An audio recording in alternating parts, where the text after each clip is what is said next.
Quero convidar os irmãos a abrirem suas Bíblias no Salmo 91. Aquele salmo que você deixa aberto na sua casa, é para abrir aqui agora também. Salmo 91.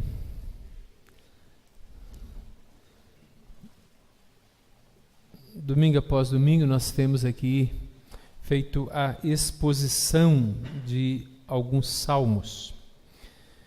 Eu acho que esse já é o quinto salmo que nós estamos expondo. Salmo 91, irmãos, não é um salmo longo, é um salmo de apenas 16 versículos.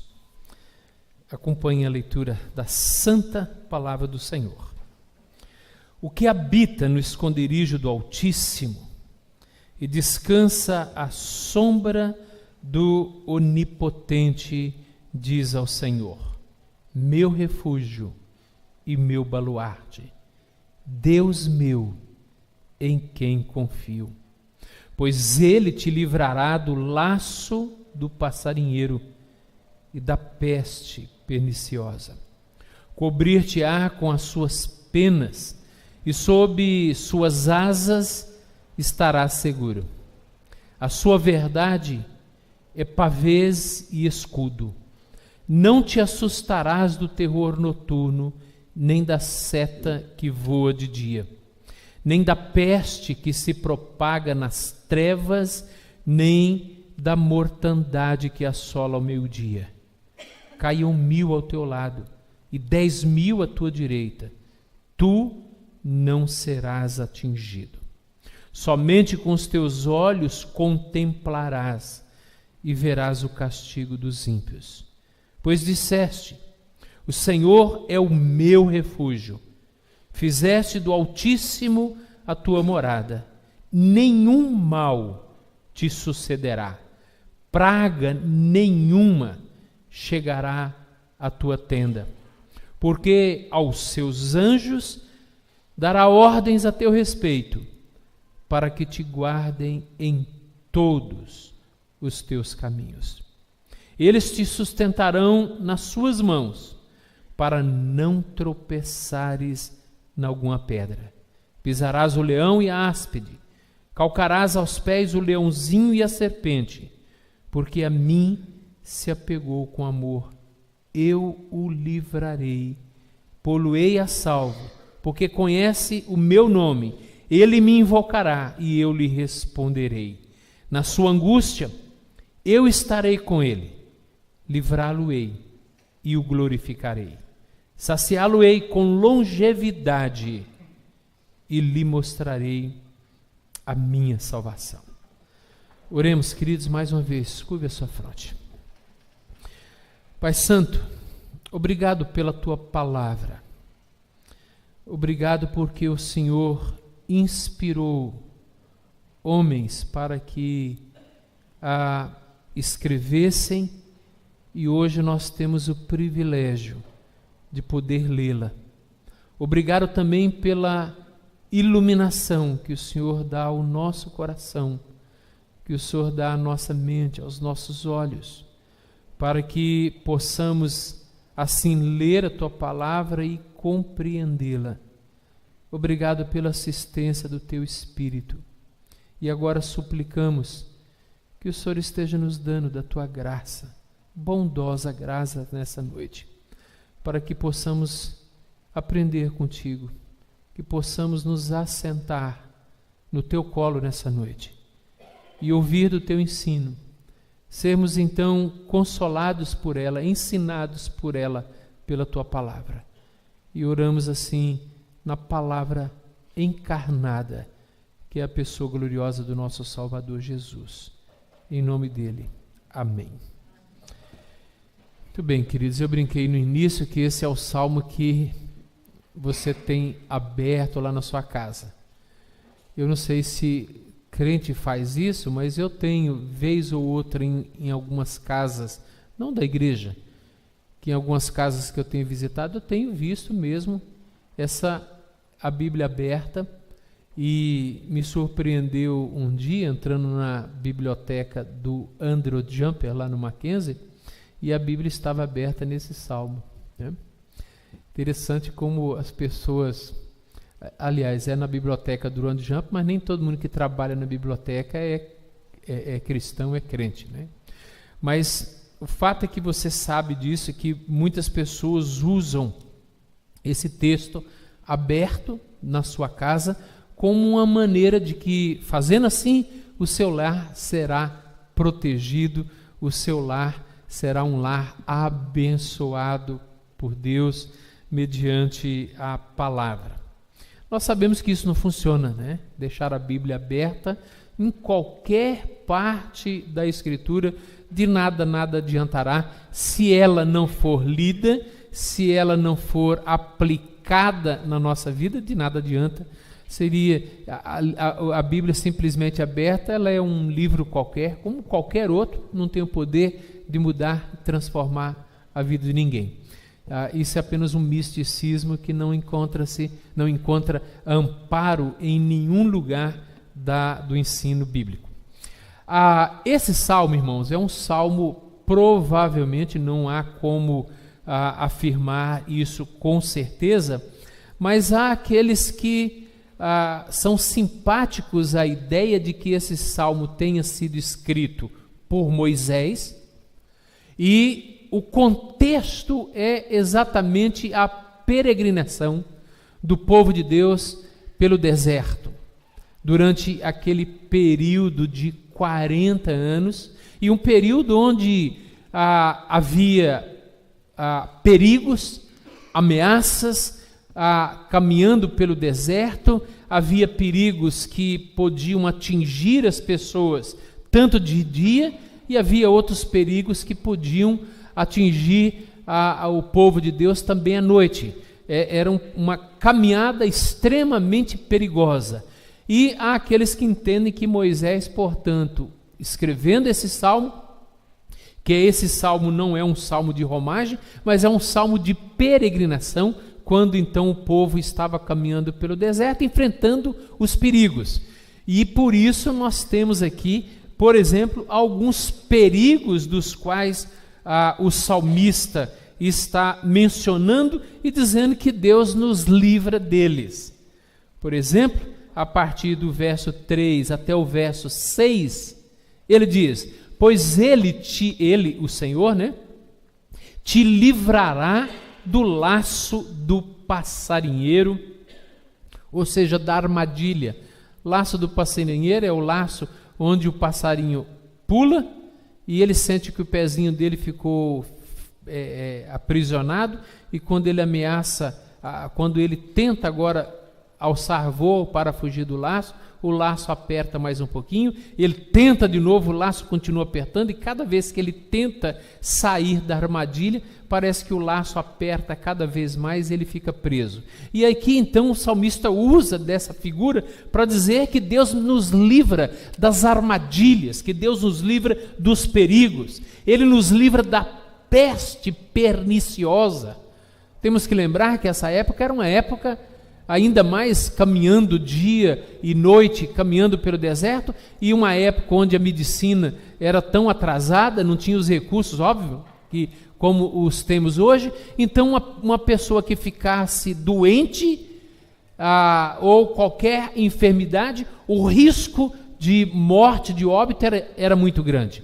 Então qualquer doença se transformaria ali numa peste perniciosa. Olha o que ele diz também: cobrir-te-á com as suas penas e sob as suas asas estarás seguro. A sua verdade é pavês e escudo. Verso 5: não te assustarás do terror noturno, nem da seta que voa de dia. Isso porque há medos, há perigos que eram perigos exclusivos da noite, das madrugadas no deserto, e outros perigos que eram os perigos do dia. Nem da peste que se propaga nas trevas, nem da mortandade que assola ao meio-dia. Então o salmista ele está descrevendo aqui esse poder que Deus tem de nos livrar, de enfermidades, de nos livrar dos perigos, das armadilhas, de crises que possam nos atingir à noite, outras que possam recair sobre a nossa casa durante o dia. Enfim, ele está dizendo que há perigos na vida e que esse Deus nos livra desses perigos. Aí ele usa agora 4 metáforas. Metáforas são figuras de linguagem. E ele usa 4 metáforas para falar a respeito dessa segurança que nós podemos ter no Senhor. Ele usa, por exemplo, a metáfora do esconderijo, que nós podemos nos esconder em Deus. Ele é o nosso esconderijo. Ele usa a metáfora da sombra, ele usa a metáfora do refúgio, um lugar seguro para onde nós podemos nos abrigar. Ele usa também a figura do baluarte, que é uma fortaleza, um lugar extremamente fortificado, onde nós estamos nos sentindo seguros. De forma, irmãos, que o salmista deixa claro no Salmo que há, de fato, perigos que atingem a nossa vida, ou que podem vir sobre nós, mas ele está dizendo aqui que nós podemos ter segurança plena em Deus, que é Ele quem nos abriga, é Ele que coloca a sua sombra sobre nós. Quando o sol está extremamente escaldante, nós podemos contar com a sombra dele para nos proteger. Ele é o nosso refúgio, ele é o nosso baluarte. Então ele está dizendo, olha, há perigos, mas podemos ficar seguros que Deus nos livra de todos esses perigos, porque Ele é aquele que cuida de nós. Interessante ainda ressaltar aqui, irmãos, que ele começa o salmo, o salmista começa aqui o seu texto descrevendo quem é esse Deus que cuida de nós.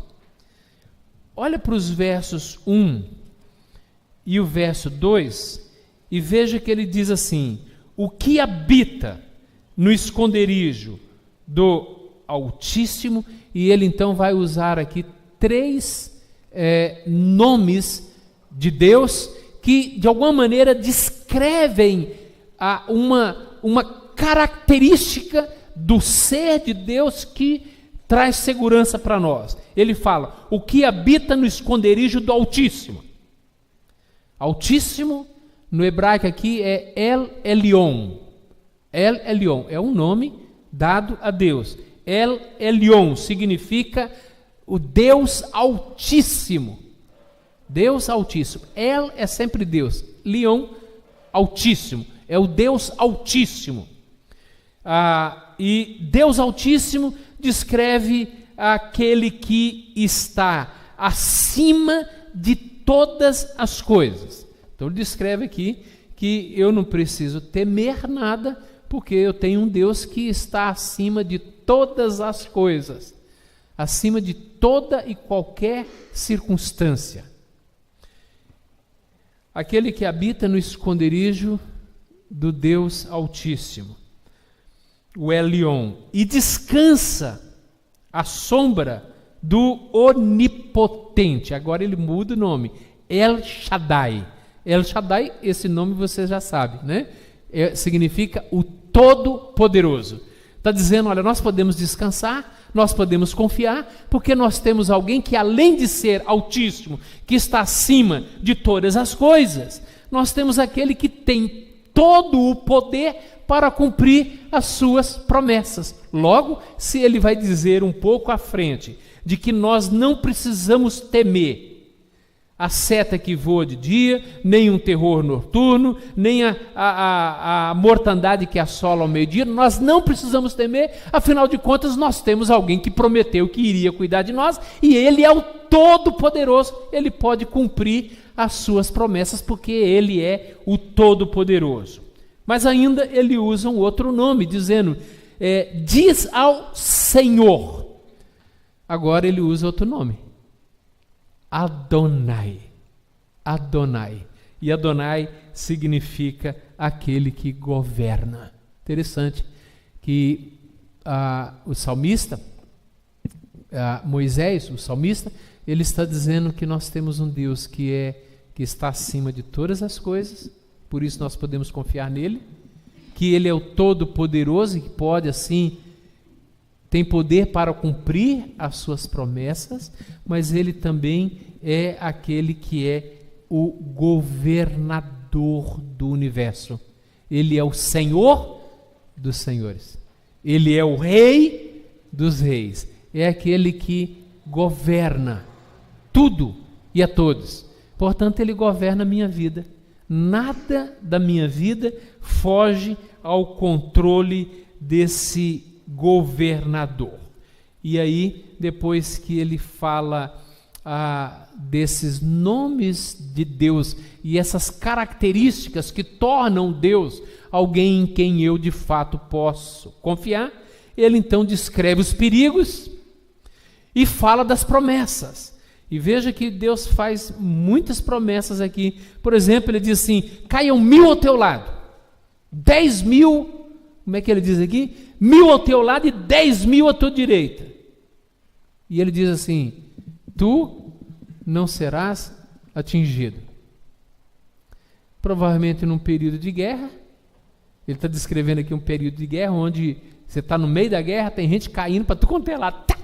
Quando você assiste aqueles filmes de guerra, que vem flecha voando para tu quanto é lado, e flecha que entra no peito de um, ele cai daqui, vem outro que passa a espada no pescoço, corta a cabeça de um lado, corpo para o outro, vai caindo. Já assistiu o filme assim, já? Eu quando assisto filme assim, eu fico pensando: Jesus, se eu estivesse nesse meio, eu ia fingir-me de morto para ninguém me matar.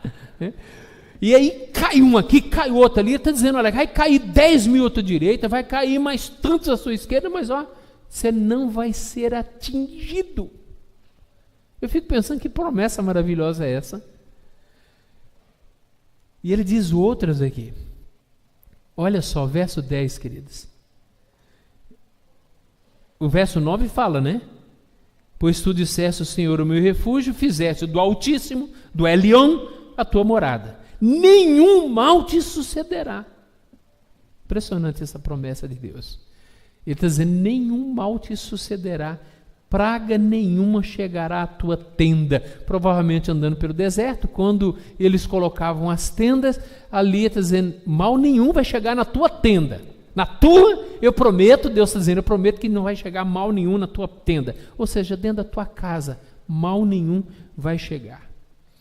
E porque os teus anjos darás ordens a teu respeito para te guardar, e aí vem todas as promessas. Mas, queridos, eu disse até aqui, porque esse salmo sempre foi para mim, chegando nesse momento, de certa forma, um momento de conflito. Porque algumas dessas promessas que a gente vê aqui, parece que são promessas e bênçãos que não correspondem à nossa realidade hoje.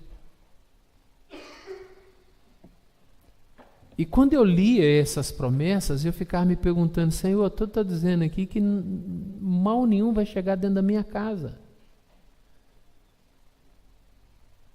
Mas isso não é uma verdade. Isso não está acontecendo. Porque, irmãos, nós não enfrentamos lutas. A gente não tem umas setas que atingem a gente aí bem no peito, não tem? Você não conhece irmãos que estão sofrendo? Você conhece alguma casa em que a enfermidade chegou e está abatendo a família? A tenda foi atingida? Você conhece crente que ficou desempregado, não? Que perdeu tudo? Será que crente perde emprego, não? Perde, não perde? Crente fica doente? O texto está dizendo aqui: livrá-lo-ei e glorificarei, saciá-lo-ei com longevidade. Longevidade é vida longa. Vai morrer na velhice. Você conhece algum crente que morre cedo? Tem um monte, não tem? É crente, mas morre cedo. Às vezes pega um câncer ainda na infância. luta anos e não consegue vencer. Todos nós conhecemos alguém que sofre. Confia em Deus, confia nas promessas de Deus, mas quando olha, por exemplo, com um salmo como esse, onde há tantas promessas, a gente fica se perguntando, mas como confiar nessas promessas, já que o meu lar é atingido? Divórcio chega, atinge bem o coração do casal, mas não é só hoje. Na Bíblia a gente vê isso. Basta olhar para a vida de Jó. Imagina Jó lendo esse salmo. Praga nenhuma chegará na sua tenda, Jó. Jó ia dizer para o Senhor, Senhor, mas peraí,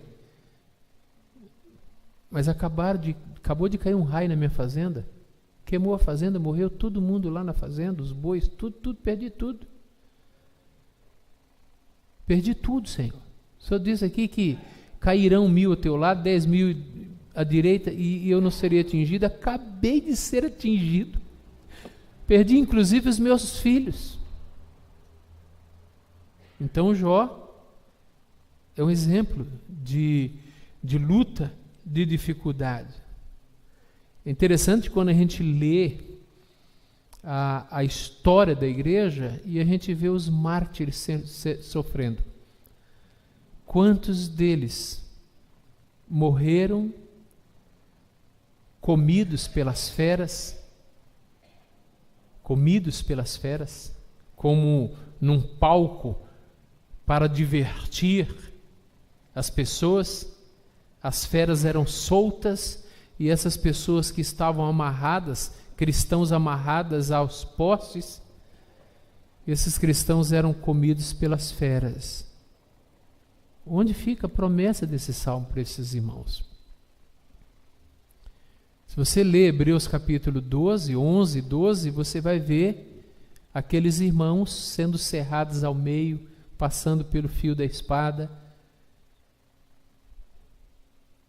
Nós precisamos entender esse salmo e entender que há aqui uma verdade. E que aquilo que Deus promete, Ele sempre cumpre. Mas nós precisamos olhar numa perspectiva correta o salmo. E a chave para a gente entender esse salmo, irmãos, e não entrar em conflito com ele, é olhar o verso de número 11. Olha para o verso 11. Porque aos seus anjos dará ordens a teu respeito, para que te guardem em todos os seus caminhos. Eles te sustentarão nas tuas mãos, para não tropeçares em alguma pedra. Lembra de alguém que citou esse salmo? Lembra? Senhor Jesus, lá no capítulo de Mateus, capítulo 4, esse salmo ele é citado. E Satanás usa esse salmo. Capítulo 4, versículo de número 6, antes, verso 5, então o diabo o levou à cidade santa, colocou-o sobre o pináculo do templo e lhe disse, se és, preste bem atenção nisso, se és filho de Deus, atira-te abaixo, porque está escrito, aos seus anjos ordenará a teu respeito e que te guardem, e eles te susterão nas suas mãos, para não tropeçares em alguma pedra. Então Satanás está usando o Salmo 91 e dizendo para Jesus, olha, pode se atirar daqui, se jogue daqui agora, porque afinal de contas há uma promessa na Bíblia, há uma promessa na Escritura. Deus disse que Ele vai mandar os anjos e Ele vai sustentar você para que você não tropece em nenhuma pedra. Satanás disse isso para Jesus. A gente vai ver a resposta de Jesus, que é à luz para a gente entender o Salmo 91. Mas note bem, irmãos, preste bem atenção como que Jesus tenta a pessoa de Jesus. Satanás tenta Jesus usando a própria palavra. E ele começa assim: se tu és o Filho de Deus. Como que o Mateus 4 começa?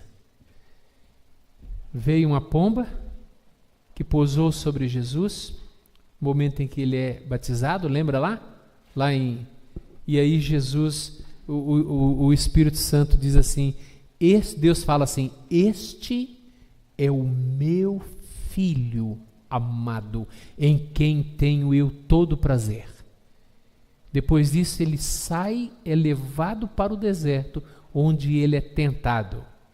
E é lá que depois Satanás, ele joga a pessoa de Jesus contra a própria revelação, contra a própria palavra de Deus. Deus acabara de dizer: este é o meu Filho amado. Ele, Jesus, é o meu Filho amado, em quem eu tenho todo o meu prazer. Depois vem Satanás e diz: se tu és mesmo Filho de Deus, então joga isso daqui.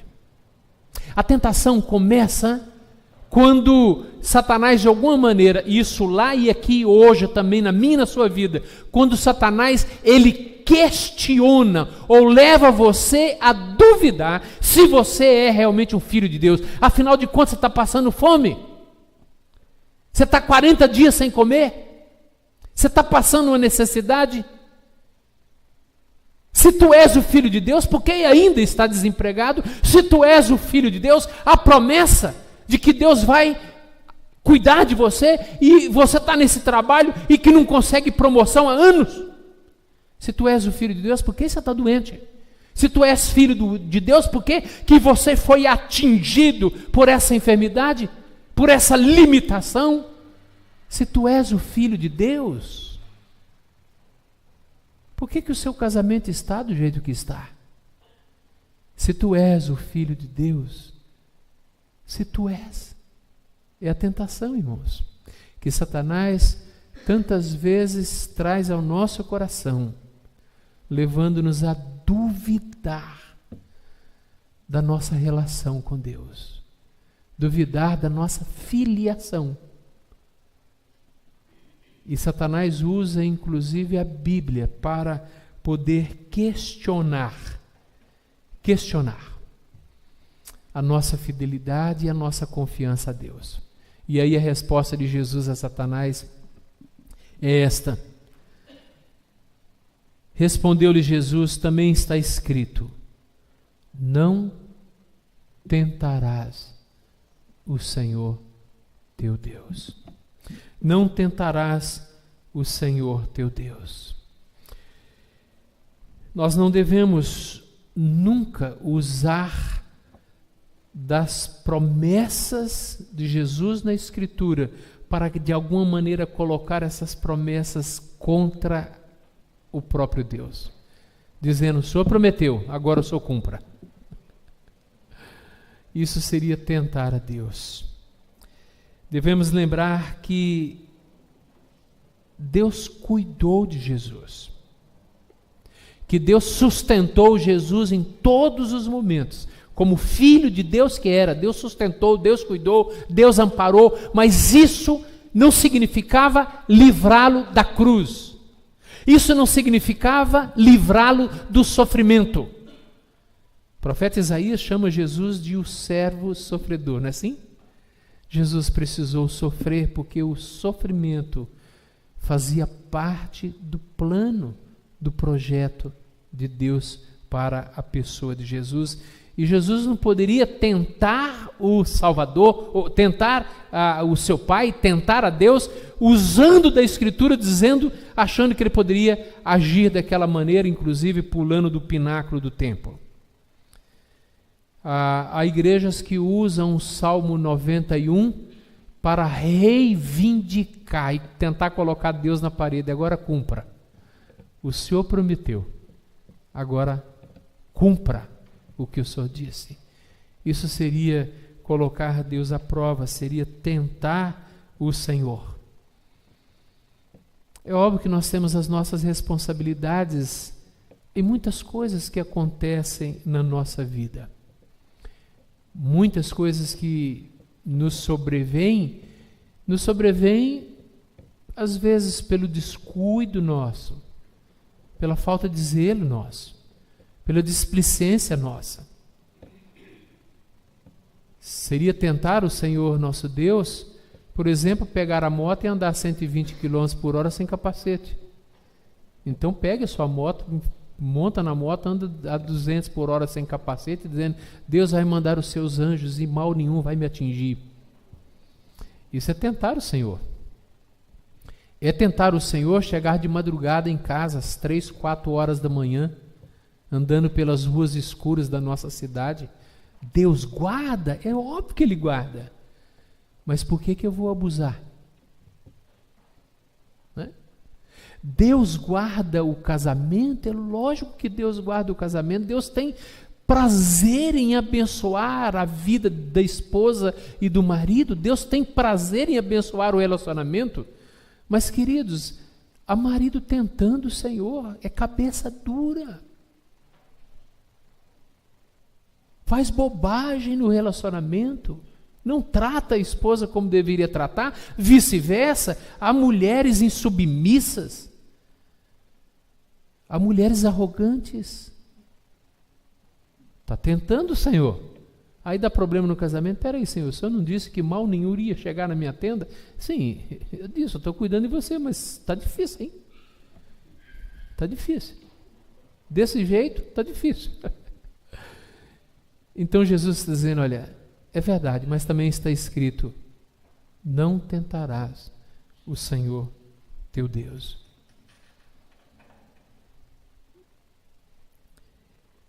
Então nós devemos lembrar que Deus cuidou de Jesus, mas não livrou Jesus da cruz. Jesus precisou sofrer e Jesus precisou morrer para cumprir os propósitos de Deus na vida dele. Então, o salmista está dizendo que Deus cuida de nós, de fato Ele cuida de nós, mas isso não significa que haverá isenção de lutas. Sofrer faz parte do plano de Deus, e hoje aqui há pessoas que sofrem, hoje aqui há pessoas que enfrentam lutas, dificuldades, mas em um momento Deus está deixando de cumprir as suas promessas. Nós temos que olhar para uma outra realidade da Escritura Sagrada, como por exemplo Romanos capítulo 8, o texto que foi lido aqui. E Romanos capítulo 8, para relembrar os irmãos o texto lido pelo presbítero Williams, o apóstolo Paulo diz assim, lá no versículo: que diremos, pois, à vista dessas coisas? Se Deus é por nós, quem será contra nós? Aquele que não poupou o seu próprio filho, antes por todos nós o entregou, porventura não nos dará graciosamente com ele todas as coisas? Quem nos intentará acusação contra a lei de Deus? E aí ele continua, e lá no versículo de número 35, quem nos separará do amor de Cristo? Tribulação, angústia, perseguição, fome, nudez, perigo ou espada. E ele no verso 38, porque eu estou certo de que nem a morte, nem a vida, nem anjos, nem principados, nem potestades, nem as coisas do presente, nem do porvir, nem os poderes, nem a altura, nem profundidade, nem qualquer outra criatura poderá nos separar do amor de Deus que está em Cristo Jesus. Significa com isso que Paulo está dizendo, tudo isso pode acontecer, mas nada disso vai nos separar do amor de Deus que está em Cristo Jesus. Charles Haddon e Spurgeon, ele diz assim, eu peguei uma citação dele, ele afirma, é impossível que qualquer mal aconteça ao homem que é amado do Senhor.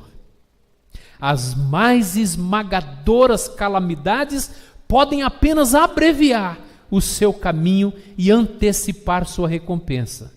O mal para ele não é mal, mas o bem manifesto de forma misteriosa. As perdas o enriquecem. A enfermidade é o seu remédio. A repreensão é sua honra. E a morte, a sua vitória. Portanto, queridos, Deus pode livrar o seu povo, porque afinal de contas Ele é o Elion, Ele é o El Shaddai, Ele é o Adonai, é aquele Altíssimo, Todo-Poderoso e que governa todas as coisas. E tudo aquilo que Ele promete no Salmo 91 é verdade, Ele não deixou de cumprir nenhuma das suas promessas. E quando algumas coisas acontecem na nossa vida, acontecem, porque de acordo com o apóstolo Paulo, todas as coisas cooperam para o bem daqueles que amam a Deus. Deus pode livrar, sim, o seu povo de qualquer perigo, mas nem sempre Ele nos livra. O Salmo 91 é um salmo para nos ensinar a confiar em Deus. É um salmo para nos ensinar que nós devemos confiar em Deus. Aliás, crer em Deus é mais fácil do que confiar nele. Porque quando nós confiamos em Deus, nós não sabemos o que Ele vai fazer. Nós não sabemos o que Ele vai fazer da nossa vida. Nós não sabemos quais são os planos dEle para a nossa vida. Nós não sabemos. Mas nós confiamos. Confiamos quando as coisas estão muito bem, mas continuamos confiando quando as coisas não estão indo tão bem assim. Mas nós confiamos, portanto, o Salmo 91 é um salmo para nos ensinar a confiar em Deus, o Deus que pode nos livrar, e de fato Ele tem feito. Mas há algumas vezes que, para o nosso bem, Ele não nos livra. Ele deixa acontecer, porque de alguma maneira Ele quer nos ensinar, como diz Spurgeon na citação que eu mencionei aqui. Salmo 91 não é um salmo para a gente deixar aberto, é um salmo para a gente ler e confiar de que Deus está cuidando da nossa vida, o Deus Altíssimo, que está acima de todas as coisas. O Deus El Shaddai, Todo-Poderoso, que tem todo o poder para fazer aquilo que Ele quer. E o Adonai, aquele que governa todo o universo e governa a minha vida e a sua vida. É esse Deus que faz todas essas promessas. E é esse Deus que está cuidando de nós. Podemos, sim, confiar nesse Deus. E deixa eu concluir, queridos, apenas aplicando de apenas duas maneiras para os irmãos. Hoje, você que talvez esteja aqui, eu queria que você fizesse uma autoavaliação da sua vida. E você pensasse em como está a sua caminhada com Deus, em como está a sua vida cristã. Faça um exame da sua vida. E pode ser que algumas dificuldades pelas quais você está passando, pelas quais você está atravessando, quem sabe pode ser fruto de pecado na sua vida. Pode ser fruto de desobediência a Deus. E aí você não pode culpar a Deus disso. Você não pode dizer, Deus prometeu, mas não está cumprindo. Deus disse que iria fazer, mas não está fazendo. É preciso olhar para a sua vida e analisá-la e ver que talvez há desobediência sim na sua vida. E nesse caso, a melhor coisa a se fazer é pedir perdão a Deus, confessar a Deus as nossas mazelas, os nossos pecados, nos arrepender e voltar a confiar e a praticar aquilo que Deus nos ensina em sua palavra. E então é preciso que você faça isso. Agora, mesmo depois de você avaliar a sua vida, e você, ao olhar para a sua vida e chegar à conclusão de que você tem sido um crente temente ao Senhor, que tem sido um crente obediente ao Senhor e que não tem desobedecido a Ele, que você tem procurado seguir as orientações na sua palavra. E mesmo assim, você está enfrentando lutas. Eu queria que você confiasse no Senhor, sabendo que essa luta é para o seu bem. Confie nisso, creia nisso. A segunda coisa que eu queria aplicar ao seu coração nessa noite é que talvez hoje aqui há pessoas que a vida não é uma vida dura, não é uma vida difícil. Você está indo bem, você ganha bem, seu trabalho é um trabalho que tem abençoado a sua vida, seu casamento está indo muito bem, a sua saúde está indo bem, você está ganhando bem, tudo está indo muito bem na sua vida. Você olha e você fala, graças a Deus, tudo na minha vida está indo muito bem. Tudo. Não tem área na minha vida hoje que eu possa reclamar. Eu queria dizer para você não confiar em nada disso. Ainda assim você tem que continuar confiando no Senhor. Sabe por quê? Porque hoje você tem saúde. Amanhã talvez você tenha que fazer um exame, o diagnóstico vem, onde tudo muda. Talvez hoje você tenha aí um bom salário, trabalhando numa boa empresa. Mas pode ser que amanhã você seja mandado embora e perca o seu salário. Porque são coisas que nós temos hoje e amanhã podemos não tê-las. Por isso, nós precisamos ainda continuar confiando no Senhor. Confiando nele. Não confiar no salário, não confiar na riqueza, não confiar na estabilidade que você está tendo. Confiar sempre no Senhor, sabendo que é Ele quem tem dado a você saúde, tem dado a você um trabalho, tem dado a você competência para trabalhar e ter um bom salário e ter uma boa vida. Não confie nessas coisas, mas confie no Senhor. O Salmo 91 é um salmo para aqueles que estão atravessando o deserto e que vão enfrentar perigos ou têm enfrentado muitos perigos. E nessa caminhada, nós precisamos aprender a confiar no Senhor. Que Deus nos abençoe, queridos. Queridos, o hino 163 do nosso inário estará em tela. As tuas mãos dirigem meu destino, ó Deus de amor, que seja sempre assim.